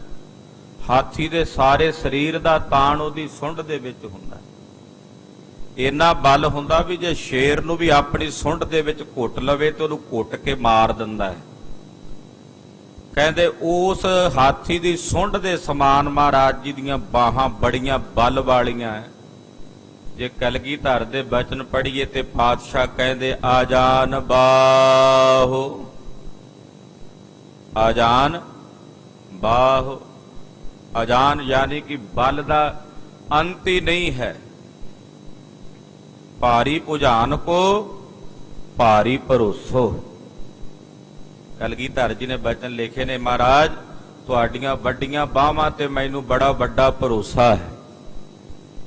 ਭਾਰੀ ਭੁਜਾਨ ਕੋ ਭਾਰੀ ਭਰੋਸੋ ਸਵਈਆਂ ਵਿੱਚ ਤੁਸੀਂ ਰੋਜ਼ ਪੜ੍ਹਦੇ ਤੋ ਮਹਾਰਾਜ ਜੀ ਦੀਆਂ ਬਾਹਾਂ ਬੜੀਆਂ ਬਲਵਾਨ ਹਨ। ਕਬਿਤ ਹਾਥ ਦਵੈ ਪਾਥੋਜ ਸਮ ਪਲਵ ਸੇ ਪਲਵਨ। ਮਹਾਰਾਜ ਜੀ ਦੇ ਹੱਥ ਦੇ ਪਥੋਜ, ਪਥੋਜ ਕਹਿੰਦੇ ਨੇ ਖਾਲਸਾ ਜਿਹੜੀ ਹੱਥ ਦੀ ਹਥੇਲੀ ਹੁੰਦੀ ਹੈ, ਇਹ ਮਹਾਰਾਜ ਜੀ ਦੀ ਹਥੇਲੀ ਬਾਹਰ ਨੂੰ ਨਿਕਲੀ ਹੋਈ ਔਰ ਹੱਥ ਕਵਲ ਵਰਗੇ ਹਨ, ਬੜੇ ਸੁੰਦਰ, ਤੇ ਉਂਗਲੀਆਂ ਨਵੀਆਂ ਪੰਖੜੀਆਂ ਜਿਹੀਆਂ ਹਨ। ਤਾਂ ਪੈ ਨਗ ਸੂਚੇ ਖੱਚ ਨਖਨ ਕੀ ਪੰਗਤੀ। ਤੇ ਹੱਥਾਂ ਦੀਆਂ ਉਂਗਲੀਆਂ ਦੇ ਉੱਤੇ ਜਿਹੜੇ ਨੂੰਹ ਨੇ ਉਹ ਸੁੱਚੇ ਨਗਾਂ ਦੇ ਸਮਾਨ ਜਾਪਦੇ ਨੇ। ਉਹ ਨੂੰਹ ਏਦਾਂ ਚਮਕਦੇ ਨੇ ਹੱਥਾਂ ਦੇ ਜਿਵੇਂ ਸੁੱਚੇ ਨਗ ਹੋਣ। ਚੰਦਰਮਾ ਬਦਨ ਸਭ ਸੁਖਮਾ ਸਦਨ। ਚੰਦਰਮਾ ਜੈਸਾ ਸੁੰਦਰ ਸਰੂਪ ਹੈ ਮਹਾਰਾਜ ਜੀ ਦਾ ਚਿਹਰਾ ਔਰ ਸੁਖਮਾ ਸਦਨ, ਸੁਖ ਦਾ ਘਰ ਹੈ ਮਹਾਰਾਜ ਜੀ ਦਾ ਸਰੂਪ। ਜਾਮੈ ਉਜਲ ਰਦਨ ਓਟ ਸੁੰਦਰ ਸੁਰੰਗਤੀ। ਔਰ ਗੁਰਦੇਵ ਦੇ ਮੁਖ ਮੰਡਲ ਵਿੱਚ ਸੋਹਣੇ ਦੰਦਾਂ ਦੀ ਬੀੜ ਹੈ, ਸੋਹਣੇ ਦੰਦ ਬੜੇ ਸੁੰਦਰ ਚਮਕਦੇ ਹਨ। ਕਹਿੰਦੇ ਮਾਨੋ ਜਿਵੇਂ ਮੂੰਗੇ ਤੇ ਪ੍ਰਵਾਲ ਦੇ ਫੁੱਲ ਖਿੜੇ ਹੁੰਦੇ ਨੇ, ਏਦਾਂ ਦੇ ਸੁੰਦਰ ਦੰਦ ਹਨ। ਔਰ ਮਹਾਰਾਜ ਜੀ ਦੇ ਓਠ ਭਾਵ ਬੁੱਲ ਉਹ ਵੀ ਬੜੇ ਸੁੰਦਰ ਨੇ। ਹਾਲੇ ਗੁਰੂ ਸਾਹਿਬ ਦੀ ਉਮਰ ਉਦੋਂ 9 ਸਾਲ ਦੀ ਸੀ, ਛੇਵੇਂ ਪਾਤਸ਼ਾਹ ਦੀ, ਜਿਸ ਵੇਲੇ ਦਾ ਇਹ ਵਰਣਨ ਹੋ ਰਿਹਾ। 9 ਵਰਿਆਂ ਦੇ ਸਰੀਰ ਦੇ ਵਿੱਚ ਵੀ ਇੰਨਾ ਬਲ ਸੀ, ਸਰੀਰ ਇਹੋ ਜਿਹਾ ਸੁੰਦਰ ਸੀ ਮਹਾਰਾਜ ਜੀ ਦਾ। ਪੰਕਜ ਕੀ ਪਾਖੁਰੀ ਸਰੀਖੀ ਆਂਖ ਤਿੱਖੀ ਤਿੱਖੀ। ਆਹਾ, ਕਮਲ ਦੇ ਫੁੱਲ ਦੀਆਂ ਪੰਖੜੀਆਂ ਜਿਹੀਆਂ ਮਹਾਰਾਜ ਜੀ ਦੀਆਂ ਅੱਖਾਂ ਨੇ, ਉੱਤੇ ਜਿਹੜੇ ਨੇਤਰਾਂ ਦੇ ਉੱਤੇ ਪਲਕਾਂ ਨੇ ਉਹ ਕਮਲ ਦੇ ਫੁੱਲ ਦੀਆਂ ਪੰਖੜੀਆਂ ਵਰਗੀਆਂ ਨੇ। ਔਰ ਮਹਾਰਾਜ ਜੀ ਦੀਆਂ ਅੱਖਾਂ ਬੜੀਆਂ ਤਿੱਖੀਆਂ ਹਨ, ਨੈਣ ਨੇਤਰ ਬੜੇ ਤਿੱਖੇ ਹਨ। ਪਿਖਨ ਤਰੀਛੇ ਤੇ ਨਿਹਾਲ ਕਰੇ ਸੰਗਤੀ। ਆਪਣੀ ਉਹ ਤਿੱਖੀ ਨਿਗਾਹ ਤਿਰਛੀ ਕਰਕੇ ਜਿਸ ਵੱਲ ਵੇਖਦੇ ਨੇ ਨਾ, ਤਿਰਛੀ ਕਰਕੇ, ਜਿਹਨੂੰ ਗੁਰਬਾਣੀ ਚ ਕਟਾਕਸ਼ ਕਿਹਾ। ਕਟਾਖ ਕਿਰਪਾ ਕਟਾਖ ਅਵਲੋਕਨ ਕੀਨੋ ਦਾਸ ਕਾ ਦੁਖ ਵਿਦਾਰਿਓ। ਕਟਾਖ ਕਹਿੰਦੇ ਨੇ ਟੇਢੀ ਝਿੰਮੀ ਕਰਕੇ ਵੇਖਣਾ, ਜਿਹਦੇ ਵੱਲ ਆਪਣੀਆਂ ਤਿੱਖੀਆਂ ਨਿਗਾਹਾਂ ਨਾਲ ਨਿਗਾਹ ਤਿਰਛੀ ਕਰਕੇ ਵੀ ਵੇਖ ਲੈਂਦੇ ਨੇ ਨਾ ਛੇਵੇਂ ਪਾਤਸ਼ਾਹ। ਪੂਰਾ ਨਹੀਂ ਵੇਖਦੇ, ਬਸ ਟੇਢੀ ਨਿਗਾਹ ਕਰਕੇ ਹੀ ਵੇਖ ਲੈਂਦੇ ਨੇ, ਉਹਨੂੰ ਵੀ ਨਿਹਾਲ ਨਿਹਾਲ ਕਰ ਦਿੰਦੇ ਹਨ। ਹਾਂਜੀ, ਚਿਬਕ ਅਮੋਲ ਗੋਲ ਮ੍ਰਿਦੁਲ ਕਪੋਲ ਜੁਗ। ਗੁਰਦੇਵ ਦੀ ਦਾੜੀ ਬੜੀ, ਮਹਾਰਾਜ ਜੀ ਦੀ ਜਿਹੜੀ ਠੋਡੀ ਹੈ, ਹਲੇ ਦਾੜਾ ਨਹੀਂ ਉਤਰਿਆ ਚਿਹਰੇ ਤੇ, ਚਿਬਕ ਕਹਿੰਦੇ ਨੇ ਠੋਡੀ ਨੂੰ, ਉਹ ਵੀ ਗੋਲ ਹੈ, ਬੜੀ ਸੁੰਦਰ ਹੈ। चिबुक अमोल गोल मृदुल कपोल जुग। ਔਰ ਮਹਾਰਾਜ ਜੀ ਦੀਆਂ ਗੱਲਾਂ ਗੋਲ ਗੋਲ ਹਨ, ਬੜੀਆਂ ਸੁੰਦਰ ਹਨ। कुंडल की डोल पे अतोल श्री उमंगती। ਔਰ ਗੁਰਦੇਵ ਦੇ ਸੋਹਣੇ ਸਰੂਪ ਦੀ ਆਭਾ ਉਹ ਵਰਣਨ ਨਹੀਂ ਹੋ ਸਕਦੀ। कपित मंडित विपुखन अदुखन है अंग सारे। ਮਹਾਰਾਜ ਸੱਚੇ ਪਾਤਸ਼ਾਹ ਜੀ ਦੇ ਸਰੀਰ ਤੇ ਬਾਦਸ਼ਾਹੀ ਠਾਠ ਵਾਲੇ ਗਹਿਣੇ ਪਾਏ ਹੋਏ ਮਹਾਰਾਜ ਜੀ, ਬੜੇ ਸੁੰਦਰ ਵਿਭੂਸ਼ਣ ਜੋ ਸਰੀਰ ਦੇ ਅਦੁਖਨ ਦੋਸ਼ਾਂ ਤੋਂ ਰਹਿਤ ਅੰਗਾਂ ਤੇ ਸੁਭਾਏਮਾਨ ਹਨ। दीर्घ सुडील शोभशील है प्रकाश ते। ਬੜੀ ਦੀਰਘ ਉੱਚੀ ਲੰਮੀ ਡੀਲ ਹੈ ਮਹਾਰਾਜ ਜੀ ਦੇ ਤਨ ਦੀ, ਔਰ ਬੜਾ ਸੁਸ਼ੀਲ ਸੁੰਦਰ ਸਰੂਪ ਮਹਾਰਾਜ ਜੀ ਦਾ। नीकी उष नीक सोए जिगा की जलूस जो है। ਗੁਰਦੇਵ ਦੇ ਸੀਸ ਉੱਤੇ ਬੜੀ ਸੋਹਣੀ ਜਿਗਾ, ਸੋਹਣੀ ਉਸ਼ਨੀਕ ਕਹਿੰਦੇ ਨੇ ਦਸਤਾਰ ਨੂੰ। ਦਸਤਾਰ ਬੜੀ ਸੁੰਦਰ ਮਹਾਰਾਜ ਜੀ ਦੇ ਸੀਸ ਤੇ ਸਜੀ ਹੋਈ, ਫਿਰ ਉਸ ਦਸਤਾਰ ਦੇ ਉੱਤੇ ਜਿਗਾ ਲੱਗੀ ਹੋਈ, ਫਿਰ ਉਸ ਜਿਗਾ ਦੇ ਵਿੱਚ ਕਲਗੀ ਲੱਗੀ ਹੋਈ ਹੈ। ਔਰ ਖਾਲਸਾ ਜੀ ਕਲਗੀ ਜਲੂਸ, ਜਿਹੜਾ ਜਲੂਸ ਸ਼ਬਦ ਹੈ ਨਾ, ਜਲੂਸ ਇਹ ਜਲਸੇ ਦਾ ਵਾਚਕ ਹੈ, ਯਾਨੀ ਕਿ ਪ੍ਰਤਾਪ, ਪ੍ਰਕਾਸ਼। ਜਲੂਸ ਦਾ ਮਤਲਬ ਹੁੰਦਾ ਪ੍ਰਕਾਸ਼। ਆਮ ਕਰਕੇ ਅੱਜ ਕੱਲ ਕਿਸੇ ਨੂੰ ਕਹਿਣਾ ਹੋਵੇ, ਕਹਿੰਦੇ ਆ ਕੀ ਜਲੂਸ ਕੱਢੀ ਬੈਠਾ, ਮਾੜਾ ਸ਼ਬਦ ਬਣਾ ਦਿੱਤਾ ਜਲੂਸ। ਪਰ ਜਲੂਸ ਸ਼ਬਦ ਜਿਹੜਾ ਇਹ ਪ੍ਰਕਾਸ਼ ਦਾ ਵਾਚਕ, ਇਹ ਪ੍ਰਤਾਪ ਦਾ ਵਾਚਕ ਹੈ। ਗੁਰਦੇਵ ਦੀ ਕਲਗੀ ਦਾ ਜਲੂਸ ਭਾਵ ਜਲਵਾ, ਪ੍ਰਕਾਸ਼, ਉਹ ਕਹਿੰਦੇ ਦੂਰ ਦੂਰ ਤੱਕ ਦਿਸਦਾ। ਇਹੋ ਜਿਹਾ ਮਹਾਰਾਜ ਜੀ ਦੀ ਕਲਗੀ ਦਾ ਜਲੂਸ ਭਾਵ ਪ੍ਰਕਾਸ਼ ਹੈ। हेरत ही मन मोए सिख आस पास ते। ਜਿਹੜੇ ਆਸ-ਪਾਸ ਬੈਠੇ ਸਿੱਖ ਮਹਾਰਾਜ ਜੀ ਦਾ ਸਰੂਪ ਵੇਖਦੇ ਨੇ, ਉਹਨਾਂ ਦੇ ਮਨ ਮੋਏ ਜਾਂਦੇ ਹਨ। ਜਿਹੜਾ ਵੇਖਦਾ ਨਾ, ਉਹਨਾਂ ਦਾ ਦਿਲ ਮੋਇਆ ਜਾਂਦਾ। ਗੁਰਦੇਵ ਦੇ ਬੇਅੰਤ ਨਾਵਾਂ ਜੋ ਮੇਰੇ ਪਾਤਸ਼ਾਹ ਦਾ ਇੱਕ ਨਾਮ ਹੈ ਮਨੋਹਰ, ਮੁਰਲੀ ਮਨੋਹਰ ਸਦ ਸੰਗਾ ਮਨੋਹਰ। ਗੁਰੂ ਗ੍ਰੰਥ ਸਾਹਿਬ 'ਚ ਕਈ ਵਾਰੀ ਬਚਨ ਆਉਂਦਾ ਮਨੋਹਰ। ਮਨੋਹਰ ਦਾ ਮਤਲਬ ਮਨ ਨੂੰ ਹਰ ਲੈਣ ਵਾਲੇ, ਕਿ ਜਿਹੜਾ ਵੇਖਦਾ ਉਹਦਾ ਮਨ ਹਰਿਆ ਜਾਂਦਾ ਹੈ, ਖਿੱਚਿਆ ਜਾਂਦਾ ਹੈ। ਇਹੋ ਜਿਹਾ ਮਹਾਰਾਜ ਜੀ ਦਾ ਪ੍ਰਤਾਪੀ ਚਿਹਰਾ ਹੈ। मोतियन की माल हीरे खचत विशाल चीरे। ਗਲ ਵਿੱਚ ਕੰਠ ਵਿੱਚ ਮੇਰੇ ਪਾਤਸ਼ਾਹ ਨੇ ਮੋਤੀਆਂ ਦੀ ਮਾਲਾ ਪਾਈ ਹੋਈ, ਉਹ ਵੀ ਮੋਤੀ ਸਧਾਰਨ ਮੋਤੀ ਨਹੀਂ, ਬੜੇ ਕੀਮਤੀ ਉਜਵਲ ਸੁੱਚੇ ਮੋਤੀ। ਉਹ ਮੋਤੀਆਂ ਦੀ ਮਾਲਾ ਮਹਾਰਾਜ ਜੀ ਦੇ ਕੰਠ ਵਿੱਚ ਪਾਈ ਸੋਭ ਰਹੀ ਹੈ। कोरदार रूर चौं और बिखे पास ते। ਔਰ ਸਤਿਗੁਰੂ ਸੱਚੇ ਪਾਤਸ਼ਾਹ ਜੀ ਮਹਾਰਾਜ ਜੀ ਦਾ ਪ੍ਰਤਾਪ ਇੰਨਾ ਜ਼ਿਆਦਾ ਹੈ ਚਾਰੇ ਪਾਸੇ, ਕਿ ਸੋਹਣੇ ਹੀਰੇ ਪਹਿਲਦਾਰ ਕਰਨ ਲਈ ਚੀਰੇ ਹੋਏ, ਜਾਂ ਪਹਿਲਦਾਰ ਹੀਰੇ ਨੂੰ ਮਹਾਰਾਜ ਜੀ ਨੇ ਜਿੰਨਾ ਵਧੀਕ, ਉਹ ਸਤਿਗੁਰਾਂ ਦੇ ਤਨ ਦੇ ਉੱਤੇ ਸੋਭ ਰਹੇ ਹਨ। तम को विनाश ते आनंद को उजास ते। ਉਹ ਹਨੇਰੇ ਨੂੰ ਦੂਰ ਕਰਦੇ ਨੇ ਔਰ ਪ੍ਰਕਾਸ਼ ਕਰਦੇ ਹਨ ਗਿਆਨ ਦਾ। सो ज्ञान में विलास ते उदार दास वास ते। ਸਤਿਗੁਰੂ ਜੀ ਗਿਆਨ ਵਿੱਚ ਉਦਾਰ ਹਨ ਔਰ ਆਪਣੇ ਦਾਸਾਂ ਦਾ ਉਧਾਰ ਕਰਨ ਵਾਲੇ ਹਨ। कबित श्री हार गोविंद अंग सुंदर बिलंद सब। ਧੰਨ ਗੁਰੂ ਹਰਗੋਬਿੰਦ ਸਾਹਿਬ ਜੀ ਦੇ ਸਾਰੇ ਅੰਗ ਡੀਲ ਡੋਲ, ਸਰੀਰ ਦੀ ਪੈਰ ਦੇ ਨੋਹ ਤੋਂ ਲੈ ਕੇ ਸੀਸ ਤੱਕ ਸਾਰਾ ਸਰੂਪ ਹੀ ਮਹਾਰਾਜ ਜੀ ਦਾ ਸੁੰਦਰਤਾ ਨਾਲ ਭਰਿਆ ਹੋਇਆ ਹੈ। ਸਾਰਾ ਸਰੂਪ ਮਹਾਰਾਜ ਜੀ ਦਾ ਸੋਹਣਾ ਹੈ। देख के सो दिजन आनंद और तारियो। ਇੰਨਾ ਸੁੰਦਰ ਸਰੂਪ ਹੈ ਕਿ ਨਿਰਜੁਰਨ ਰੂਪ ਹੋ ਕੇ ਸੁੰਦਰ ਸਰੂਪ ਹੋ, ਕਿ ਭੂਪਨ ਕੇ ਭੂਪ ਹੋ ਕੇ ਦਾਤਾ ਮਹਾ ਦਾਨ ਹੋ। ਅਤ ਸੁੰਦਰ ਮਨ ਮੋਹੇ ਨਾ, ਘਟ ਸੋਹੇ ਨਾ, ਪ੍ਰਾਣ ਆਧਾਰਾ ਆਰਾਮ। ਤੇਰੇ ਬੰਕੇ ਲੋਇਣ, ਦੰਤ ਰਿਸਾਲਾ, ਸੋਹਣੇ ਨੱਕ, ਜਿਨ ਲਮੜੇ ਵਾਲਾ।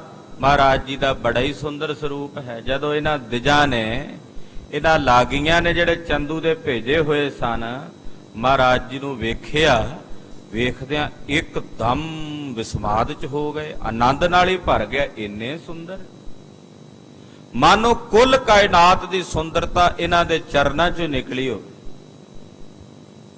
ਇੰਨਾ ਸੁੰਦਰ ਸਰੂਪ ਹੈ ਮਹਾਰਾਜ ਜੀ ਦਾ। ਭਾਗ ਬਲੀ ਚੰਦੂ ਐ ਜਮਾਤਾ ਅਸ ਪਾਇਓ ਜਿਨ। ਕਹਿੰਦੇ ਵੱਡੇ ਭਾਗ ਨੇ ਚੰਦੂ ਦੇ, ਜਿਨ੍ਹਾਂ ਨੂੰ ਇਹੋ ਜਿਹਾ ਜਵਾਈ ਮਿਲ ਜਾਏ, ਇਹੋ ਜਿਹਾ ਜਮਾਤਾ। ਜਮਾਤਾ ਕਹਿੰਦੇ ਜਵਾਈ ਨੂੰ। ਇਦਾਂ ਦਾ ਜਵਾਈ ਜਿਹਨੂੰ ਮਿਲ ਜਾਏ, ਚੰਦੂ ਦੇ ਭਾਗ ਵੱਡੇ ਹਨ। ਉਜਲ ਸੋ ਬੰਸ ਆਵ ਤੰਸ ਕੋ ਨਿਹਾਰਿਓ। ਵੰਸ਼ ਵੀ ਉਜਲ ਹੈ ਸੋਢੀਆਂ ਦਾ, ਗੁਰੂ ਰਾਮਦਾਸ ਸਾਹਿਬ ਦਾ ਪਰਿਵਾਰ ਹੈ। ਔਰ ਫਿਰ ਜਿੱਥੇ ਸੋਢੀਆਂ ਦਾ ਬੰਸ ਹੈ, ਉੱਥੇ ਮਹਾਨ ਅਵਤੰਸ ਰੂਪ ਹੋ ਕੇ ਉਜਲ ਬੰਸ ਦੇ ਵਿੱਚ ਪ੍ਰਗਟ ਹੋਏ ਹਨ। ਧਨ ਕੀ ਨਾ ਗਿਣਤੀ ਕਰਤ ਬਹੁ ਬਿਨਤੀ। ਗਿਣਤੀ ਕੋਈ ਨਹੀਂ, ਪੈਸਾ ਕਿੰਨਾ ਕਿ ਇੱਥੇ ਚਰਨਾ ਚ ਆ ਰਿਹਾ। ਸਤਿਗੁਰਾਂ ਦੇ ਹਜ਼ਾਰਾਂ ਲੋਕ ਬਿਨਤੀਆਂ ਕਰਕੇ ਬੇਨਤੀਆਂ ਕਰ ਰਹੇ ਨੇ। ਚੜਾਵੇ ਚੀਰ ਭੂਖਨ ਗੁਰੂ ਸੋ ਜਗ ਸਾਰਿਓ। ਔਰ ਮਹਾਰਾਜ ਜੀ ਦੇ ਚਰਨਾਂ ਵਿੱਚ ਬੇਨਤੀਆਂ ਕਰਕੇ ਕੋਈ ਗਹਿਣੇ ਚੜਾ ਰਿਹਾ ਹੈ, ਕੋਈ ਕੱਪੜੇ ਲਿਆ ਕੇ ਭੇਟ ਕਰ ਰਿਹਾ ਹੈ, ਕੋਈ ਮਠਿਆਈਆਂ ਭੇਟ ਕਰ ਰਿਹਾ, ਕੋਈ ਪੈਸੇ ਭੇਟ ਕਰ ਰਿਹਾ ਹੈ। ਹਾਥ ਬੰਦ ਬੰਦ ਨਾ ਪਦਾਰ ਬਿੰਦ ਕਰੇ ਬ੍ਰਿੰਦ। ਲਾਗੀ ਵੇਖਦੇ ਕਹਿੰਦੇ ਹੱਥ ਬੰਨ ਕੇ ਸਾਰੇ ਜੁੜੇ ਕੇ ਖਲੋਤੇ ਹੋਏ ਨੇ। ਸਭ ਦੇ ਸੀਸ ਗੁਰੂ ਸਾਹਿਬ ਜੀ ਦੇ ਚਰਨਾਂ ਵੱਲ ਟਿਕੇ ਹੋਏ ਹਨ। ਸਭ ਬਿਦ ਅਧਿਕ ਸਮਾਜ ਬਿਸਤਾਰਿਓ। ਸਭ ਪ੍ਰਕਾਰ ਨਾਲ ਬੜਾ ਭਾਰੀ ਸਾਜੋ ਸਮਾਜ ਆ। ਇਹੋ ਜੀ ਆਭਾ ਤਾਂ ਕਿਸੇ ਬਾਦਸ਼ਾਹ ਦੇ ਘਰ ਨਹੀਂ ਹੁੰਦੀ, ਜਿਹੋ ਜੀ ਆਭਾ, ਜਿਹੋ ਜਿਹਾ ਪ੍ਰਤਾਪ ਗੁਰੂ ਅਰਜਨ ਦੇਵ ਸਾਹਿਬ ਦੇ ਘਰ ਵਿੱਚ ਹੈ। ਸਵਈਆ ਸ਼੍ਰੀ ਹਰਿ ਗੋਬਿੰਦ ਪਾਸ ਪਿਤਾ ਥਿਤ।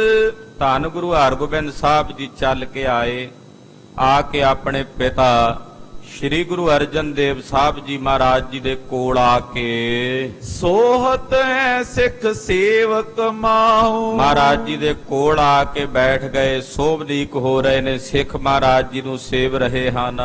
ਜਿਉ ਕਮਲਾਸਨ ਸੋ ਪਦਮਾ ਪਤ। ਜਿਵੇਂ ਕਮਲਾਸਨ, ਕਮਲ ਦੇ ਫੁੱਲ ਤੇ ਬ੍ਰਹਮਾ ਬੈਠਦਾ ਸੋਭਦਾ ਹੈ। ਦੇਵਨ ਬ੍ਰਿੰਦ ਮੈਂ ਸੋਭ ਉਮਾਊ। ਆਲੇ ਦੁਆਲੇ ਦੇਵਤਿਆਂ ਵਿੱਚ ਬੈਠਾ ਸ਼ੋਭਨੀਕ ਹੁੰਦਾ ਹੈ। ਸੰਗਤ ਸੋ ਦਿਜ ਬੂਜਨ ਕੀਨ। ਏਦਾਂ ਮਹਾਰਾਜ ਸੱਚੇ ਪਾਤਸ਼ਾਹ ਸਿੱਖਾਂ ਰੂਪੀ ਦੇਵਤਿਆਂ ਵਿੱਚ ਦੀਵਾਨ ਦੇਵ ਰੂਪ ਹੋ ਕੇ ਬਿਰਾਜਮਾਨ ਹੋ ਰਹੇ ਨੇ। ਉਸ ਵੇਲੇ ਸੰਗਤ ਸੋ ਦਿਜ ਬੂਜਨ ਕੀਨ, ਸੰਗਤ ਨੂੰ ਉਹ ਬ੍ਰਾਹਮਣ ਪੁੱਛਣ ਲੱਗੇ, ਬਤਾਵੋ ਜਾਤ ਸੋ ਗੋਤ ਜੇਤਾਹੂ। ਪੁੱਛਣ ਲੱਗੇ ਲਾਗੇ ਬੈਠੇ ਸਿੱਖਾਂ ਨੂੰ, ਕਹਿੰਦੇ ਜੀ ਗੁਰੂ ਸਾਹਿਬ ਜੀ ਦਾ ਗੋਤ ਕੀ ਹੈ, ਕਿਹੜੇ ਗੋਤਰ ਦੇ ਧਾਰਨੀ ਹਨ, ਇਹਨਾਂ ਦਾ ਵਰਣ ਕੀ ਹੈ। ਚਾਹਤ ਹੈ ਸੰਬੰਧ ਕਰਿਓ ਹਮ। ਅਸੀਂ ਗੁਰੂ ਹਰਗੋਬਿੰਦ ਸਾਹਿਬ ਜੀ ਦਾ ਸਰਿਸ਼ਤਾ ਕਰਨਾ ਚਾਹੁੰਦੇ ਹਾਂ। ਸ਼ਾਹੋ ਦੀਵਾਨ ਸੁਤਾ ਹਿਤ ਯਾਹੂ। ਬਾਦਸ਼ਾਹ ਜਹਾਂਗੀਰ ਦਾ ਦੀਵਾਨ ਹੈ ਚੰਦੂ, ਉਹਦੀ ਲੜਕੀ ਦਾ ਸੰਬੰਧ ਜੋੜਨਾ ਚਾਹੁੰਦੇ ਹਾਂ ਗੁਰੂ ਘਰ ਨਾਲ। ਦੋਹਰਾ ਸੰਗਤ ਸਿੱਖਨ ਤਬ ਕਯੋ। ਸੋਡ ਬੰਸ ਸਿਰ ਮੋਰ। ਸੰਗਤ ਨੇ ਦੱਸਿਆ ਕਿ ਸਤਿਗੁਰੂ ਸੱਚੇ ਪਾਤਸ਼ਾਹ ਜੀ ਮਹਾਰਾਜ ਜੀ ਦਾ ਬੰਸ ਸ਼ਰੋਮਣ ਸਰਬ ਮਹਿ। ਸੋਡ ਬੰਸ ਜਿਸ ਨਾਮ, ਸੋਢੀਆਂ ਦਾ ਬੰਸ ਹੈ, ਸਤਿਗੁਰਾਂ ਦਾ ਸਿਰਮੌਰ ਹੈ ਸਾਰੇ ਜਗਤ ਵਿੱਚ। ਵੱਡੇ ਭਾਗ ਜਾਗੇ ਜਿਸੇ ਤਿਸ ਪ੍ਰਾਪਤ ਅਸ ਠੌਰ। ਜਿਨ੍ਹਾਂ ਦੇ ਵੱਡੇ ਭਾਗ ਜਾਗੇ ਹਨ, ਉਹਨਾਂ ਨੂੰ ਐਸੀ ਜਗ੍ਹਾ ਗੁਰੂ ਸਾਹਿਬ ਜੀ ਦੇ ਘਰ ਵਿੱਚ ਮਿਲਦੀ ਹੈ। ਜਗਤ ਗੁਰੂ ਘਰ ਆਏ ਜੋ ਜੁਗ ਮਾਤਾ ਬਨ ਜਾਏ। ਆਹ ਸਿੱਖ ਕਹਿੰਦੇ ਕਿ ਜੇ ਚੰਦੂ ਦੀ ਲੜਕੀ ਜਗਤ ਗੁਰੂ ਸ੍ਰੀ ਗੁਰੂ ਹਰਗੋਬਿੰਦ ਸਾਹਿਬ ਦੇ ਘਰ ਆਵੇਗੀ, ਗੁਰੂ ਹਰਗੋਬਿੰਦ ਸਾਹਿਬ ਨਾਲ ਉਹਦਾ ਨਾਤਾ ਜੁੜਦਾ ਹੈ, ਤਾਂ ਫਿਰ ਉਹ ਚੰਦੂ ਦੀ ਲੜਕੀ ਨਹੀਂ, ਸਾਰੇ ਜਗਤ ਦੀ ਮਾਤਾ ਕਹਾਵੇਗੀ। ਜੇ ਗੁਰੂ ਦੀ ਸੁਪਤਨੀ ਬਣ ਗਈ, ਸਤਿਗੁਰੂ ਜੀ ਦੇ ਮਹਿਲ ਬਣ ਗਏ, ਤੇ ਫਿਰ ਉਹ ਸਾਰੇ ਜਗਤ ਦੀ ਮਾਤਾ ਸਦਾਏਗੀ। ਪੂਜਨੀਏ ਏ ਸਰਬ ਕੋ ਅਨਗਨ ਭੇਟ ਚੜਾਏ। ਇਹ ਸਾਰਿਆਂ ਦੇ ਪੂਜਨੀਏ ਹਨ, ਅਣਗਿਣਤ ਸਿੱਖ ਇਹਨਾਂ ਦੇ ਚਰਨਾਂ ਵਿੱਚ ਆ ਕੇ ਭਟਾਵਾਂ ਚੜਾਉਂਦੇ ਹਨ। ਜੋ ਪਈ ਦਿਜ ਨਾਈ ਦੋਨੋਂ ਸੁਨ ਕਰਕੇ। ਉਸ ਵੇਲੇ ਇਸ ਦਿਜ ਨੇ ਤੇ ਜਿਹੜੇ ਨਾਈ ਇਹ ਲਾਗੀ ਸਨ, ਇਹਨਾਂ ਨੇ ਜਦੋਂ ਸੁਣਿਆ, ਮਹਾ ਪ੍ਰਤਾਪ ਸੁਨੈਨ ਨਿਹਰ ਕੇ। ਸਤਿਗੁਰਾਂ ਦੇ ਘਰ ਦਾ ਮਹਾਨ ਪ੍ਰਤਾਪ ਆਪਣੇ ਨੇਤਰਾਂ ਨਾਲ ਡਿੱਠਾ ਵੇਖਿਆ। ਕਹਿਤ ਪਰਸ ਪਰ ਐਸੋ ਥਾਨ। ਆਪਸ ਵਿੱਚ ਕਹਿੰਦੇ ਇਹੋ ਜਿਹਾ ਥਾਂ, ਇਹੋ ਜਿਹਾ ਘਰ ਪ੍ਰਾਪਤ ਹੋਏ ਨਾ ਫਿਰਿਐ ਜਹਾਨ। ਪੂਰਾ ਬ੍ਰਹਮੰਡ ਵੀ ਫਿਰ ਲਈਏ ਸਾਨੂੰ ਨਹੀਂ ਲੱਭ ਸਕਦਾ। ਇਹੋ ਜਿਹਾ ਘਰ ਪੂਰੇ ਜਗਤ ਵਿੱਚ ਫਿਰ ਕੇ ਨਹੀਂ ਸਾਨੂੰ ਮਿਲ ਸਕਦਾ। ਜਿਮ ਚੰਦੂ ਨੇ ਹਮੇ ਜਨਾਇਓ। ਜਿਵੇਂ ਸਾਨੂੰ ਚੰਦੂ ਨੇ ਜਣਾਇਆ ਸੀ, ਟੁਰਨ ਵੇਲੇ ਕਿਹਾ ਸੀ, ਸੋ ਤੀਨੋ ਸ਼ੁਭ ਇਤ ਦ੍ਰਿਸ਼ਟਾਇਓ। ਉਹਨੇ ਤਿੰਨ ਚੀਜ਼ਾਂ ਕਹੀਆਂ ਸਨ, ਵੇਖਿਓ ਜੇ ਮੇਰੀ ਲੜਕੀ ਵਾਸਤੇ, ਇੱਕ ਤਾਂ ਚੰਗਾ ਘਰ, ਇੱਕ ਚੰਗਾ ਬੰਸ ਤੇ ਇੱਕ ਚੰਗਾ ਵਰ। ਇੱਥੇ ਤਿੰਨੇ ਦੀਆਂ ਤਿੰਨੇ ਹੀ ਨਜ਼ਰ ਆ ਰਹੀਆਂ ਨੇ, ਤਿੰਨੇ ਹੀ ਉਹ ਚੀਜ਼ਾਂ ਦਿਸਦੀਆਂ ਨੇ। ਇਮ ਨਿਸ਼ਚੇ ਕਰਕੇ ਮਨ ਮਾਹੂ। ਇਸੇ ਤਰ੍ਹਾਂ ਇਹਨਾਂ ਲਾਗੀਆਂ ਨੇ ਆਪਣੇ ਮਨ ਵਿੱਚ ਇਸ ਗੱਲ ਦਾ ਨਿਸ਼ਚੈ ਕੀਤਾ ਹੈ। ਬਹੁਰ ਜਨਾਇਓ ਸ਼੍ਰੀ ਗੁਰ ਪਾਹੂ। ਪਹਿਲਾਂ ਪੂਰੀ ਪੜਚੋਲ ਕਰਕੇ ਫਿਰ ਇਹ ਗੁਰੂ ਸਾਹਿਬ ਦੇ ਨੇੜੇ ਆਏ ਔਰ ਗੁਰੂ ਅਰਜਨ ਦੇਵ ਸਾਹਿਬ ਜੀ ਨੂੰ ਆਪਣੇ ਆਉਣ ਦਾ ਕਾਰਨ ਜਣਾਇਆ। ਸ਼ਾਹ ਦੀਵਾਨ ਸੁਤਾ ਕੋ ਨਾਤਾ।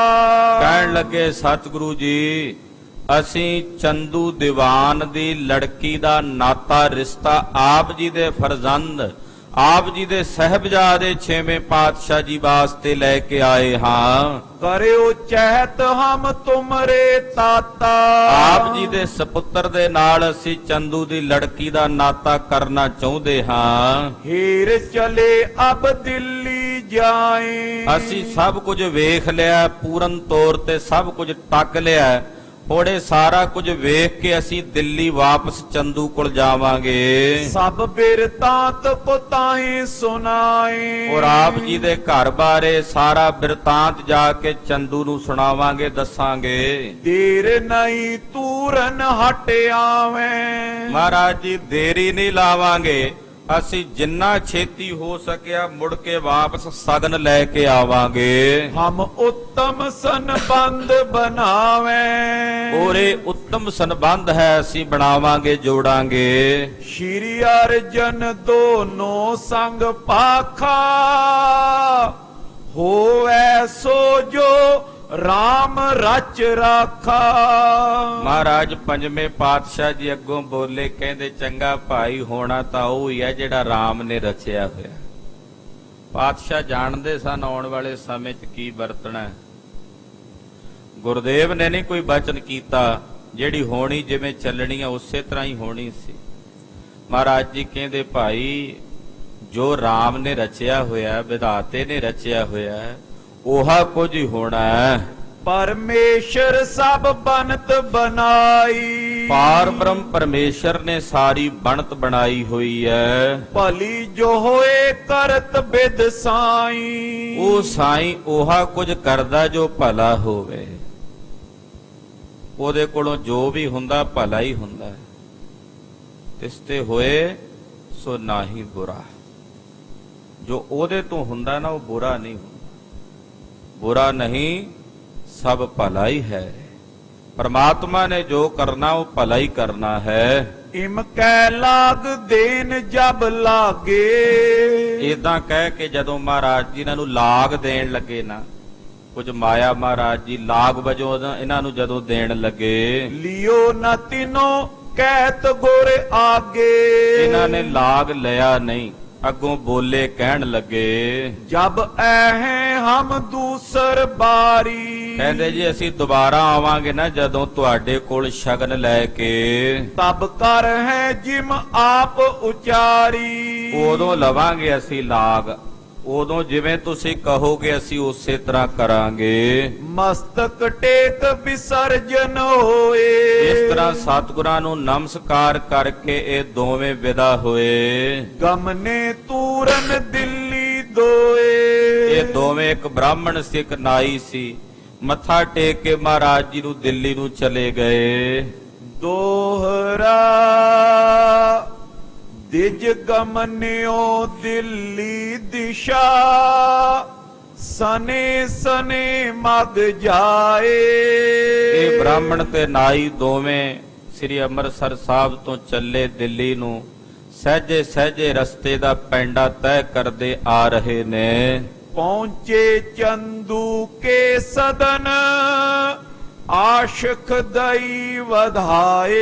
ਇਹ ਚਲਦਿਆਂ ਚਲਦਿਆਂ ਦਿੱਲੀ ਚੰਦੂ ਦੀ ਹਵੇਲੀ 'ਚ ਚੰਦੂ ਦੇ ਘਰ ਪਹੁੰਚੇ।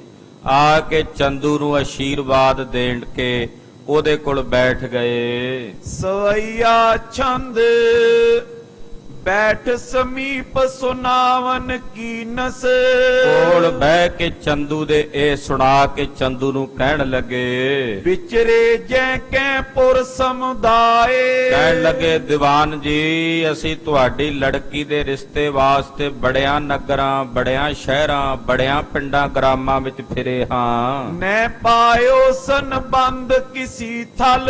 ਪਰ ਸਾਨੂੰ ਤੇਰੀ ਲੜਕੀ ਦੇ ਲਾਇਕ ਕਿਸੇ ਨਗਰ ਸ਼ਹਿਰ ਦੇ ਵਿੱਚ ਕੋਈ ਵਰ ਨਹੀਂ ਮਿਲਿਆ।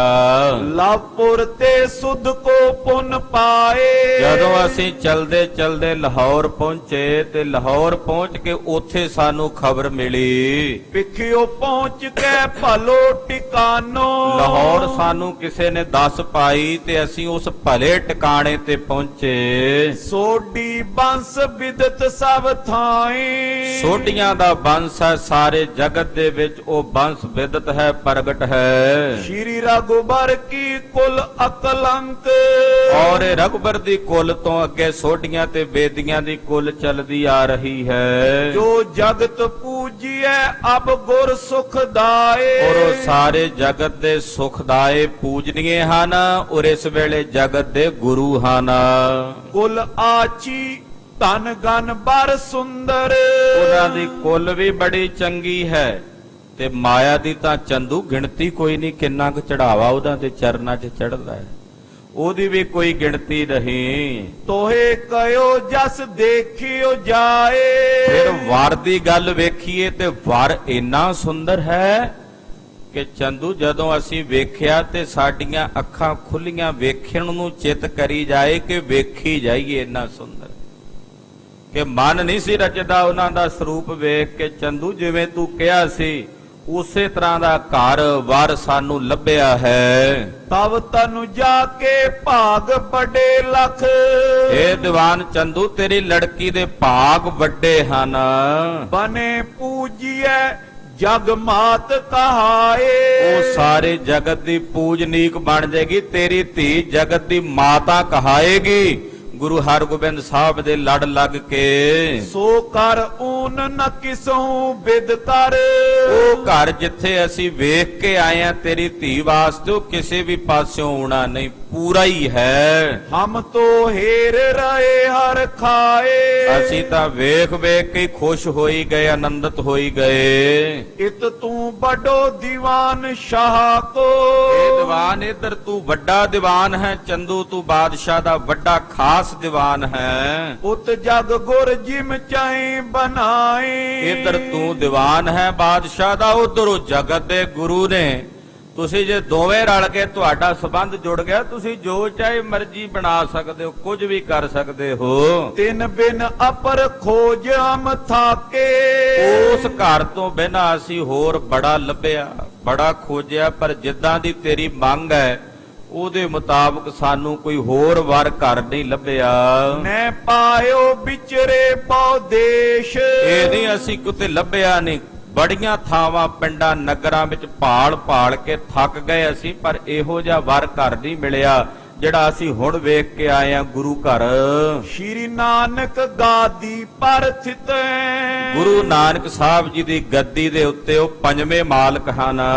ਸ਼੍ਰੀ ਅਰਜਨ ਗੁਰ ਨਾਮ ਕਹੇ ਸੋ। ਔਰ ਉਹਨਾਂ ਦਾ ਨਾਮ ਜਗਤ ਵਿੱਚ ਗੁਰੂ ਅਰਜਨ ਦੇਵ ਕਰਕੇ ਪ੍ਰਗਟ ਹੈ। ਉਹਨਾਂ ਨੂੰ ਗੁਰੂ ਅਰਜਨ ਦੇਵ ਕਹਿ ਕੇ ਪੂਜਿਆ ਜਾਂਦਾ ਹੈ। ਮਹਾ ਪ੍ਰਤਾਪ ਪੂਜਤੇ ਚੌਂ ਦਿਸ਼। ਉਹਨਾਂ ਦਾ ਮਹਾਨ ਪ੍ਰਤਾਪ ਹੈ ਔਰ ਚਾਰਾਂ ਦਿਸ਼ਾਵਾਂ ਵਿੱਚ ਪੂਜਨੀਕ ਹਨ। ਗਰਭ ਵਿਪੂਖਨ ਚੜੇ ਵਿਸ਼ੇਸ਼। ਉਹਨਾਂ ਦੇ ਚਰਨਾਂ ਵਿੱਚ ਗਹਿਣੇ ਵਿਭੂਸ਼ਣ ਧਨ ਮਾਇਆ ਸੰਪਦਾ ਪਦਾਰਥਾਂ ਦੀ ਤਾਂ ਗਿਣਤੀ ਨਹੀਂ, ਕਿੰਨਾ ਕੁ ਚੜਾਵਾ ਚੜਦਾ। ਮੱਥਾ ਟੇਕਣ ਵਾਲਿਆਂ ਦਾ ਵਾਰ-ਉਰਵਾਰ ਨਹੀਂ ਪੈਂਦਾ। ਪੀਰ ਹਜ਼ਾਰਨ ਲੋਕਨ ਕੀਰੈ, ਸੈਂਕੜੇ ਲੋਕਾਂ ਦਾ ਇਕੱਠ ਉਹਨਾਂ ਦੇ ਚਰਨਾਂ ਵਿੱਚ ਹਰ ਵੇਲੇ ਰਹਿੰਦਾ, ਮੇਲਾ ਲੱਗਾ ਰਹਿੰਦਾ ਉਹਨਾਂ ਦੇ ਚਰਨਾਂ ਵਿੱਚ। ਕਰੇ ਨਮੋ ਧਰ ਪਾਓ ਅਸ਼ੇਸ਼, ਨਮਸਕਾਰਾਂ ਕਰਦੇ ਸਿੱਖ ਉਹਨਾਂ ਦੇ ਚਰਨਾਂ ਵਿੱਚ ਬੜੇ ਵਿਸ਼ੇਸ਼ ਭਾਉ ਰੱਖ ਕੇ ਪ੍ਰੇਮ ਕਰਕੇ। ਵਰ ਕੀ ਸੂਰਤ ਸੁੰਦਰ ਅਤਿਸ਼ੈ, ਔਰ ਜਿਹੜਾ ਵਰ ਹੈ ਗੁਰੂ ਹਰਗੋਬਿੰਦ ਸਾਹਿਬ ਉਹਨਾਂ ਦਾ ਨਾਂ ਹੈ, ਉਹਨਾਂ ਦਾ ਰੂਪ ਤਾਂ ਚੰਦੂ ਵਰਣਨ ਹੀ ਨਹੀਂ ਹੋ ਸਕਦਾ, ਕਿੰਨੇ ਸੁੰਦਰ ਨੇ। ਮਨੋ ਕ੍ਰਿਸ਼ਨ ਕੇ ਇਹ ਅਵਤਾਰ, ਹੁਣ ਉਹ ਬ੍ਰਾਹਮਣ ਸੀ ਨਾ, ਹਿੰਦੂ ਸੀ। ਹੁਣ ਹਿੰਦੂਆਂ ਦੀ ਹਿੰਦੂ ਦੇਵਤਿਆਂ ਤੇ ਆਸਥਾ ਹੁੰਦੀ ਹੈ। ਉਹ ਬ੍ਰਾਹਮਣ ਕਹਿੰਦਾ ਮੈਨੂੰ ਤਾਂ ਇਦਾਂ ਲੱਗਦਾ ਸੀ ਜਿਵੇਂ ਉਹ ਭਗਵਾਨ ਕ੍ਰਿਸ਼ਨ ਦਾ ਹੀ ਅਵਤਾਰ ਹੋਣ, ਕਿਉਂਕਿ ਕ੍ਰਿਸ਼ਨ ਜੀ ਵੀ ਬੜੇ ਸੁੰਦਰ ਸਨ। ਕਹਿੰਦਾ ਇਦਾਂ ਜਾਪਦਾ ਜਿਵੇਂ ਉਹਨਾਂ ਦਾ ਹੀ ਰੂਪ ਹੋਣ। ਅਪਰ ਵਿਖੇ ਦੁੱਤ ਐਸੀ ਹੋਏ ਨਾ, ਕਿਉਂਕਿ ਕਿਸੇ ਸਧਾਰਨ ਵਿਅਕਤੀ ਵਿੱਚ ਇਹੋ ਜਿਹੀ ਦੁੱਤੀ ਨਹੀਂ ਹੋ ਸਕਦੀ। ਕਿਸੇ ਸਧਾਰਨ ਵਿਅਕਤੀ ਵਿੱਚ ਇਹੋ ਜਿਹਾ ਆਭਾ ਪ੍ਰਕਾਸ਼ ਨਹੀਂ ਹੋ ਸਕਦਾ। ਜਿਨੋ ਹੇਰ ਮੋਹਤ ਨਰ ਨਾਰੀ, ਜਿਨ੍ਹਾਂ ਨੂੰ ਵੇਖ ਕੇ ਨਰ ਨਾਰੀਆਂ ਮੋਹੇ ਜਾਂਦੇ ਹਨ। ਦੇਖਤ ਰਹੇ ਖਰੇ ਇੱਕ ਟਕ ਸੋ, ਔਰ ਅਸੀਂ ਖਲੋਤੇ ਵੇਖਦੇ ਰਹੇ, ਇੱਕ ਟਕੀ ਲਾ ਕੇ ਉਹਨਾਂ ਦੇ ਦੀਦਾਰ ਕਰਦੇ ਰਹੇ। ਬੰਧਨ ਕਰ ਹੋਵਤ ਬਲਿਹਾਰ, ਉਹਨਾਂ ਦੇ ਚਰਨਾਂ ਵਿੱਚ ਬੰਦਨਾ ਕਰਕੇ ਅਸੀਂ ਉਹਨਾਂ ਤੋਂ ਬਲਿਹਾਰ ਹੋ ਗਏ। बीच सभा उडगन में दीपत, ਕਹਿੰਦੇ ਜਿਵੇਂ ਉਹਨਾਂ ਦੀ ਸਭਾ ਲੱਗੀ ਸੀ, ਜਿੰਨੇ ਸਿੱਖ ਬੈਠੇ ਉਹ ਤਾਰਿਆਂ ਵਾਂਗੂ ਤਾਰਿਆਂ ਦੇ ਵਿੱਚ ਬੈਠੇ ਹੋ ਇਸ ਤਰ੍ਹਾਂ ਲੱਗਦੇ ਸਨ। ਚੰਦ ਅਮੰਦ ਬਿਲੰਦ ਉਧਾਰ, ਜਿਵੇਂ ਤਾਰਿਆਂ 'ਚ ਚੰਨ ਦਾ ਪ੍ਰਕਾਸ਼ ਹੋਇਆ ਹੋਵੇ। ਸਾਰੀ ਸਭਾ ਵਿੱਚ ਉਹ ਤਾਰਿਆਂ ਵਿੱਚ ਚੰਦਰਮਾ ਦੇ ਸਮਾਨ ਜਾਪਦੇ ਸਨ। ਦੋਹਰਾ ਨਵ ਸੰਮਤ ਕੀ ਬੈਸ, ਸਜੇ ਵਿਭੂਖਨ ਬ੍ਰਿੰਦ। ਤੇ ਹੇ ਦੀਵਾਨ, ਉਹਨਾਂ ਦੀ ਉਮਰ ਇਸ ਵੇਲੇ ਤਕਰੀਬਨ 9 ਸਾਲ ਦੀ ਹੈ। ਤੇਰੀ ਲੜਕੀ, ਤੇਰੀ ਕੰਨਿਆ ਦੀ ਉਮਰ 7 ਸਾਲ ਦੀ ਆ, ਉਹਨਾਂ ਦੀ ਉਮਰ 9 ਸਾਲ ਦੀ ਹੈ। ਔਰ ਬੜਾ ਸੁੰਦਰ ਸਰੂਪ ਹੈ। ਉਹਨਾਂ ਦੇ ਸਰੀਰ ਤੇ ਅਨੇਕਾਂ ਪਾਏ ਸੁੰਦਰ ਗਹਿਣੇ ਸ਼ੋਭਨੀਕ ਹੋ ਰਹੇ ਸਨ। ਸੁੰਦਰ ਦੀ ਸਰੀਰ ਸਿਸ, ਬਾਰ ਸ਼੍ਰੀ ਹਰ ਗੋਬਿੰਦ। ਉਹਨਾਂ ਦੀ ਦੇਹ, ਉਹਨਾਂ ਦਾ ਸਰੀਰ ਬੜਾ ਦੀਰਘ, ਉੱਚੀ ਲੰਮੀ ਢੀਲ। 9 ਸਾਲ ਦੀ ਉਮਰ ਦੇ ਵਿੱਚ ਵੀ ਉਹਨਾਂ ਦਾ ਸਰੀਰ ਇਸ ਤਰ੍ਹਾਂ ਜਾਪਦਾ ਸੀ ਜਿਵੇਂ 18 ਸਾਲ ਦੇ ਗੱਭਰੂ ਦੀ ਉਮਰ ਹੁੰਦੀ। ਇਹੋ ਜਿਹਾ ਉਹਨਾਂ ਦਾ ਸਰੀਰ ਭਰਵਾਂ ਬੜਾ ਸੁੰਦਰ ਸੀ। ਐ ਚੰਦੂ, ਸਾਨੂੰ ਉਸ ਘਰ ਜਿਹਾ ਕਿਤੇ ਹੋਰ ਘਰ ਨਹੀਂ ਮਿਲਿਆ, ਉਸ ਵਰ ਜਿਹਾ ਸਾਨੂੰ ਹੋਰ ਕੋਈ ਵਰ ਨਹੀਂ ਮਿਲਿਆ, ਫਿਰ ਉਸ ਬੰਸ ਵਰਗਾ ਕੋਈ ਦੂਜਾ ਬੰਸ ਵੀ ਨਹੀਂ ਮਿਲਿਆ। ਸੋਢ ਬੰਸ ਹੈ ਔਰ ਬੜਾ ਸ਼੍ਰੋਮਣ ਬੰਸ ਹੈ ਸੋਢੀਆਂ ਦਾ। ਜਿਨ੍ਹਾਂ ਸੋਢੀਆਂ ਦੀ ਬੰਸ ਦੇ ਉਹ ਆਭੂਸ਼ਣ ਹਨ ਔਰ ਸੋਢੀਆਂ ਦੀ ਬੰਸ਼ ਦੇ ਗਹਿਣੇ ਹਨ। ਉਹਨਾਂ ਦੇ ਘਰ ਵਿੱਚ ਅਸੀਂ ਵੇਖ ਕੇ ਆਏ ਆ, ਸਾਰੀ ਸੋਭਾ, ਸਾਰੀ ਵਡਿਆਈ। ਚੰਦੂ ਨੇ ਜਦੋਂ ਲਾਗੀਆਂ ਦੇ ਕੋਲੋਂ ਗੁਰੂ ਘਰ ਬਾਰੇ ਸੁਣਿਆ ਵੀ ਉਹ ਸੋਢੀ ਨੇ, ਫਿਰ ਗੁਰੂ ਪੀਰ ਨੇ। ਇਹ ਹੰਕਾਰ ਵਿੱਚ ਸੀ, ਹੈਂਕੜ ਵਿੱਚ ਸੀ, ਇਹਦੇ ਅੰਦਰ ਹਉਮੈ ਸੀ ਕਿ ਮੈਂ ਬਾਦਸ਼ਾਹ ਜਹਾਂਗੀਰ ਦਾ ਦੀਵਾਨ ਹਾਂ। ਉਹ ਤਾਂ ਗੁਰੂ ਪੀਰ ਲੋਕ ਨੇ, ਫਕੀਰ ਲੋਕ ਨੇ। ਫਿਰ ਇਹਨੂੰ ਆਪਣੀ ਉੱਚੀ ਬਰਾਦਰੀ ਦਾ ਵੀ ਮਾਣ ਸੀ। ਹੈ ਤਾਂ ਇਹ ਵੀ ਖੱਤਰੀ ਸੀ, ਪਰ ਖੱਤਰੀਆਂ ਦੇ ਅੱਗੇ 4 ਹਿੱਸੇ ਨੇ। ਉਹਨਾਂ ਵਿੱਚੋਂ ਇੱਕ 2.5 ਘਰੇ ਮੰਨੇ ਜਾਂਦੇ ਨੇ, ਇੱਕ ਬਾਹਜ ਮੰਨੇ ਜਾਂਦੇ ਨੇ, ਇੱਕ ਸ਼ਰੀਣ ਮੰਨੇ ਜਾਂਦੇ ਨੇ। ਉਹ ਅੱਗੇ ਕਥਾ ਆਵੇਗੀ, ਕੱਲ ਦੇ ਪ੍ਰਸੰਗਾਂ ਵਿੱਚ ਆਪਾਂ ਸਰਵਣ ਕਰਾਂਗੇ। ਗਰੀਬ ਨਵਾਜ ਸੱਚੇ ਪਾਤਸ਼ਾਹ ਦਾ ਪਾਵਨ ਪਵਿੱਤਰ ਇਤਿਹਾਸ ਕਥਨ ਕਰਦਿਆਂ ਹੋਈਆਂ ਭੁੱਲਾਂ ਚੁੱਕਾਂ ਦੀ ਖਿਮਾ। ਵਾਹਿਗੁਰੂ ਵਾਹਿਗੁਰੂ, ਵਾਹਿਗੁਰੂ ਵਾਹਿਗੁਰੂ।